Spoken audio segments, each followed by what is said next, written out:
Hi viewers, welcome to our channel. ప్రస్తుతం మనతో పాటు senior journalist Damu Bala sir ఉన్నారు. వారితో మాట్లాడదాం. నమస్కారం సార్.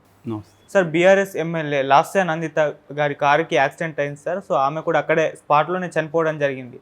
అసలు ఈ ప్రమాదానికి గల కారణాలు ఏంటి? మరికొంతమంది దీని వెనుక కుట్ర కోణం ఉంది అని కూడా ఆరోపిస్తున్నారు సార్. మరి దీంట్లో నిజం ఎంత ఉంది సార్? ఈ మధ్య కాలంలో చూసుకుంటే ఇటువంటి రోడ్డు ప్రమాదాలు ఇట్లా సాధారణంగా జరిగిపోతున్నాయి. అసలు ఈ రోడ్డు ప్రమాదాలకు గల కారణాలు ఏంటి సార్? సో యాక్చువల్గా లాస్య నందిత ఆమె యాక్సిడెంట్లో చనిపోవడం దురదృష్టకరం. ఎందుకంటే 36 ఏళ్ళు కూడా లేవు.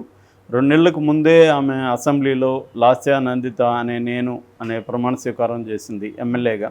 సికింద్రాబాద్ కంటోన్మెంట్ నుంచి ఆమె ఎమ్మెల్యేగా గెలిచింది. మనకు తెలుసు అక్కడ గద్దర్ కూతురు వెన్నెల కూడా కాంగ్రెస్ తరఫున కంటెస్ట్ చేసి ఓడిపోయింది.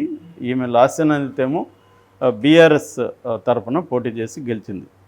యాక్చువల్గా వాళ్ళ నాన్న సాయన్న, ఆయన కూడా ఎమ్మెల్యేగా ఉన్నాడు బీఆర్ఎస్లోనే. ఆయన లాస్ట్ ఇయర్ ఫిబ్రవరి 19న చనిపోయాడు. యాక్చువల్గా మొన్ననే ఆయన ఫస్ట్ వర్ధంతి కూడా ఈమె ఘనంగా జరిపింది. అదొకటి. రెండవ కోఇన్సిడెన్స్ ఏంటంటే 10 రోజులు కూడా 10-12 రోజులు కూడా కాలేదు, నల్గొండ సభ నుంచి వస్తూ, కేసీఆర్ సభ నుంచి వస్తూ నార్కట్పల్లి దగ్గర ఈ వెహికల్ యాక్సిడెంట్కి గురైంది. అప్పుడు ఈమెకు కూడా కొంత స్వల్ప గాయాలైనాయి. కేటీఆర్ కూడా ఇంటికి వెళ్ళి పరామర్శించాడు. దాని తర్వాత ఇప్పుడు ఈమె మన ring road ORR outer ring road దగ్గర ఈ యాక్సిడెంట్ అయ్యి చనిపోయింది. సో ఈమెను సదాశివపేటకి వెళ్ళి వస్తుంటే ఈ యాక్సిడెంట్ జరిగిందని చెప్తున్నారు. పిఏ ఉన్నాడు, డ్రైవర్ ఉన్నాడు, ఈమె ఉంది. ఈమె ఫ్రంట్ సీట్లో కూర్చున్నది. అది ఒక్కసారిగా ఎదుటి వెహికల్స్ని తప్పించి స్పీడ్గా వెళ్తున్నప్పుడు అదుపు తప్పి పక్కనున్న రైలింగ్ ఉంటుంది కదా రోడ్డుకి, ఆ రైలింగ్కి ఢీకొనింది. అది ఈమె వైపు ఉన్నదే దానికే వెళ్ళింది. కాబట్టి ఈమె చనిపోయిన స్పాట్లో. డ్రైవర్కి గాయాలైనాయి, ఇటు వెనక కూర్చున్న పిఏకి కూడా గాయాలైనాయని చెప్తున్నారు. పిఏ ఇప్పుడు మదనగూడలో హాస్పిటల్లో చికిత్స పొందుతున్నాడు. డ్రైవర్ కూడా. ఈమెనేమో అమెజాన్ హాస్పిటల్లో చేర్చారు. మార్నింగ్ నుంచి అందరూ బీఆర్ఎస్ వాళ్ళు అందరూ, హరీష్ రావు వీళ్ళందరూ కూడా వెళ్ళి పరామర్శిస్తున్నారు వాళ్ళ కుటుంబ సభ్యుల్ని. సో ఈమె గురించి చెప్పాలంటే ఈమె సాయన్న కూతురు, జ్ఞాని సాయన్న అంటారు ఆయన. సో వాళ్ళ అమ్మాయి ఈమె బీటెక్ కంప్యూటర్స్ చదివింది. దాని తర్వాత 2015లో ఈమె రాజకీయాల్లోకి ఎంటర్ అయింది. 15లో ఈమె గెలిచింది కూడా, కార్పొరేటర్గా కవాడిగూడ నుంచి గెలిచింది. మళ్ళీ 2021లో ఈమె ఓడిపోయింది అక్కడ. దాని తర్వాత మొన్న ఎలక్షన్లలో బీఆర్ఎస్ వాళ్ళ నాన్న చనిపోయారు కాబట్టి ఆ ప్లేస్లో ఆయన ఎమ్మెల్యేగా ఉండి చనిపోయారు. సో ఆ ప్లేస్లో కూతురికి మన కేసీఆర్ ఇచ్చారనమాట. సో ఇది జరిగింది. అయితే ఇప్పటి వరకు దీంట్లో కుట్ర కోణం ఉందని కొంతమంది పోస్టులు పెడుతున్నారు, కానీ అఫీషియల్గా అయితే ఏం చెప్పట్లేదు. పోలీసులు చెప్పింది ఏంటంటే, 1 అతివేగంగా వెళ్తున్న డ్రైవరు, 2 నిద్రమత్తు కూడా ఉన్నట్టుంది అతనికి అనేది చెప్తున్నారు. కుట్ర కోణం అయితే ఏమీ ఇప్పటివరకు ఏం లేదు. డ్రైవర్ని ఏమన్నా విచారిస్తే అతనికి కొంత మెరుగైనాక ఆరోగ్యం అతన్ని విచారించే అవకాశం ఉంది. విచారించినప్పుడు అతను కొన్ని విషయాలు చెప్పే అవకాశం ఉంది. అట్లాగే పిఏ కూడా కొంత చెప్పచ్చు. అట్లాగే అక్కడ ఉన్న జరిగిన స్పాట్లో కొంత వెహికల్స్ వాళ్ళు చూసినప్పుడు వాళ్ళు చెప్పింది కూడా ఏంటంటే, తను చాలా వేగంగా అందరినీ ఓవర్టేక్ చేసుకుంటూ వెళ్తున్నాడు. ఆ ఓవర్టేక్ చేసుకునే క్రమంలో, తప్పించే క్రమంలో ఎదుటిగా వస్తున్న వెహికల్ని తప్పించే స్పీడ్గా తిప్పాడు. ఆ స్పీడ్లో కంట్రోల్ చేయలేకపోయాడు అనేది చెప్తున్నారు.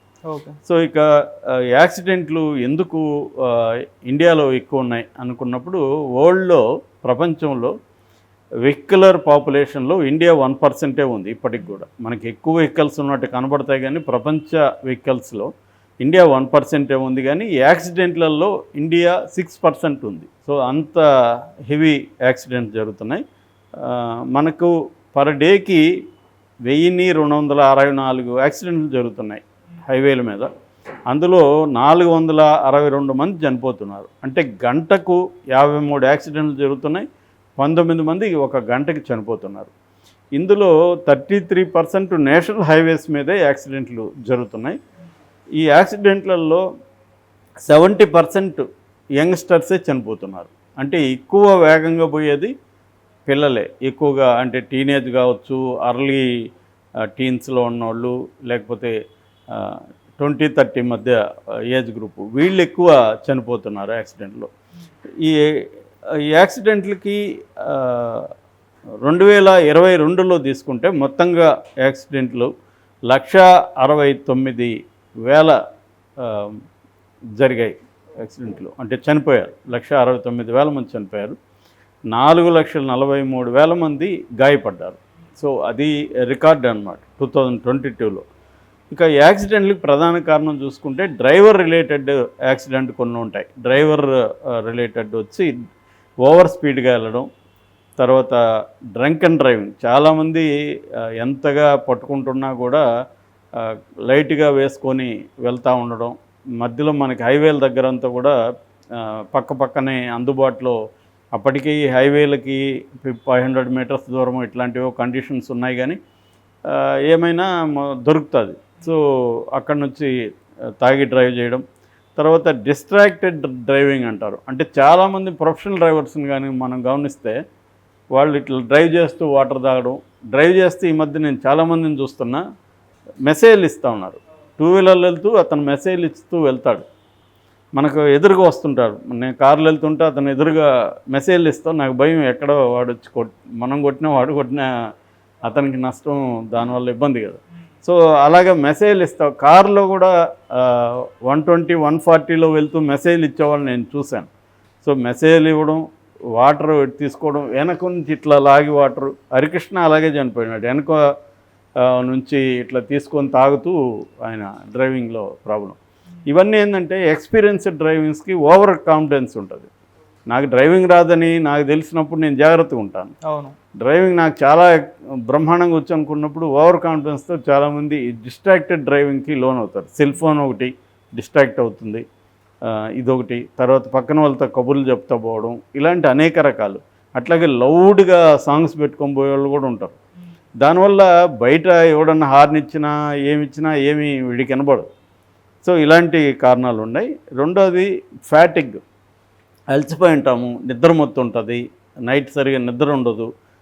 అటువంటప్పుడు మనం జాగ్రత్తగా తక్కువ స్పీడ్లో వెళ్ళడం చేయాలి, ఎందుకంటే మన మోటార్ స్కిల్స్ డౌన్ అవుతాయి. తర్వాత రెక్లెస్గా, ఈ యూతే రెక్లెస్గా డ్రైవ్ చేస్తారు. వాళ్ళకి అదొక థ్రిల్ అనమాట. ఎంత రెక్లెస్గా ఎదుటోడిని భయపెట్టడం, దగ్గరగా వచ్చి తిప్పడం, అంటే వాళ్ళకి ఎదుటోళ్ళని భయపెట్టడం ద్వారా వాడికి ఒక థ్రిల్ వస్తుంది, ఒక సాడిస్టిక్ ప్లెజర్ వస్తుంది. తర్వాత lack of traffic knowledge. BBC వాళ్ళు లాంగ్ బ్యాకే ఒక డాక్యుమెంటరీ తీశారు, ఇండియా ఆన్ 4 వీల్స్ అని. మనకి గోల్డెన్ క్వాడ్రిలేటరల్ నేషనల్ హైవే ఉంది, 30 సిటీస్ కింద వెళ్తుంది. ఇది మొత్తం 13 రాష్ట్రాల్లో. మా దాదాపు 2,000 కిలోమీటర్లు ఎంతో ఉంది. ఈ 2,000 కాదు, 6,000 కిలోమీటర్లు ఉంది. ఈ క్వాడ్రిలేటరల్ నేషనల్ హైవేలో వాళ్ళు ఢిల్లీ నుంచి 2 వెహికల్స్లో బయలుదేరి చెన్నైలో కలవాలి. ఒకరు ఒక రూట్ ఎంచుకున్నారు, ఇంకొకరు ఒక రూటు, ఒకరు బొలెరో, ఒకరు అంబాసిడర్. దాన్ని డాక్యుమెంటరీ చేశారు, 12 రోజులు మొత్తం ట్రిప్పు. అందులో వాళ్ళు షాకింగ్ విషయాలు చెప్పిందంటే ఇండియన్స్కి అసలు ట్రాఫిక్ సెన్సే లేదు అని చెప్పారు. అందుకని హైవేల్లో, నేషనల్ హైవే కదా, నేషనల్ హైవేలో పాటించాల్సిన ఎవడు రూల్స్, పోయేవాడు డ్రైవ్ చేసేవాడు చేయడు, అక్కడున్న విలేజర్స్ అస్సలు చేయరు. ఆ మధ్య మన హరికృష్ణ కొడుకు జానకిరామ్ చనిపోవడానికి కారణం అలాంటి విలేజర్ ఒక అతను ట్రాక్టర్తో సడన్గా రావడమే, సడన్గా తిప్పడంతో ఇతను వేగంగా వెళ్తున్నాడు 140, 150లో. ఆ వేగంతో ఇతను ఊహించడుగా సడన్గా ఒకడు వస్తాడని. సో ఇటువంటి ప్రాబ్లమ్స్ ఉన్నాయన్నమాట నేషనల్ హైవేస్. అంటే బర్రెలు వచ్చేయడం, అక్కడ మధ్యలో వాళ్ళు గడ్డి కోస్తుంటారు, పూలు కోస్తుంటారు, దిగుతారు. తర్వాత వాళ్ళకి దూరానికి సంబంధించిన పాత అంచనా ఉంటుంది ఆ విలేజెస్కి. ఇక్కడ నేను విన్నాను, ఒక విలేజ్లో హైదరాబాద్ దగ్గరలో ఒకే విలేజ్లో 30 మంది పైన చనిపోయారు. ఎందుకంటే వాడు ఎక్కడో వస్తూ ఉంది కదా, మనకేమిటి, మనం వెళ్ళిపోవచ్చు అనుకుంటాడు. ఆ వేగం ఇతనికి అర్థం కాదు. సో ఇతనికి డిస్టెన్స్గా అనిపిస్తుంది, ఇలాగా చనిపోతున్నారు. ఇక వెహికల్స్ పరమైన రీజన్స్ ఉంటాయి. పూర్ వెహికల్స్ ఉంటుంది, తర్వాత దాని మెయింటెనెన్స్ ప్రాబ్లం ఉంటుంది. అలాంటి వాటి వల్ల కూడా యాక్సిడెంట్ జరుగుతున్నాయి. ఇక ఇంకా రోడ్డు రిలేటెడ్ రోడ్డు ఇన్ఫ్రాస్ట్రక్చర్ సరిగా లేకపోవడం, బ్లాక్ స్పాట్స్ ఉంటాయి, వాటిని కవర్ చేయరు. సో ఎక్కడ ఈ వేగంలో నీకు ఎక్కడ బ్లాక్ స్పాట్ ఉందనే విషయం నువ్వు అంచనా వేయలేవు. రోడ్లో సడన్గా బ్లాక్ స్పాట్ ఉంటుంది, ఆ రోడ్డు డ్యామేజ్ అయి ఉంటుంది, నువ్వు ఈ వేగంతో అక్కడ కూడా అదే వేగంతో వెళ్ళావంటే కొట్టేస్తుంది అనమాట. సో అట్లాగే ఇందాక చెప్పిన స్ట్రే యానిమల్స్ కూడా ఒక కారణం నేషనల్ హైవేలో వెళ్ళేటప్పుడు. ఇవి కాకుండా ఇంకా వెదర్ కండిషన్స్, ఫాగ్ కావచ్చు, రెయిన్ కావచ్చు, ఇలాంటివి మెడికల్ కండిషన్స్, సడన్గా హార్ట్ ప్రాబ్లం అవ్వడం, డిజ్జీనెస్ రావడం, కొంతమందికి వెర్టిగో ఎఫెక్ట్ అంటాం, కళ్ళు తిరగడం, ఇలాంటి వల్ల కూడా యాక్సిడెంట్లు అవుతున్నాయని చెప్పారు. ఏదేమైనా యాక్సిడెంట్ని మనుషుల్లే మారమంటే మారరు, గవర్నమెంటే రూల్స్ పెట్టాలి, హైవే పెట్రోలింగ్ పోలీసుని ఏర్పాటు చేయాలి, ఎక్కడికక్కడ వేగాన్ని కంట్రోల్ చేసే విధంగా చర్యలు తీసుకోవాలి. ప్రధాన కారణం అయితే స్పీడ్ అనేది ప్రధాన కారణంగా ఇండియాలో చెప్తున్నారు.